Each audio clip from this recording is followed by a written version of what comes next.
What's up? Hello, it's Uptown Swing. This is level 1-6 count, week 2. That's right. That's Peter.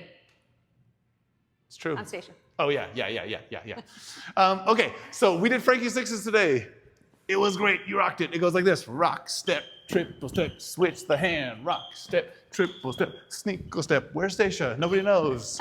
Triple step, rock, step, triple step, sneakle step. Hey, we're here. And then you're dancing. That's it. Okay, so that's Frankie Sixes. Really nice. Give that a try. We talked briefly about frame.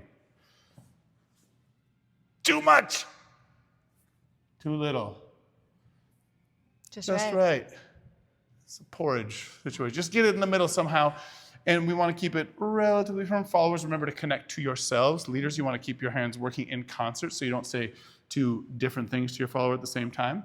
And we talked about this little magic here. We get this nice feeling on the back, and both of us maintain this connection without pulling or pushing too hard. I open this door, and that's how the tuck turn kind of works. Open and closing. And then we did that. This hand agrees with it.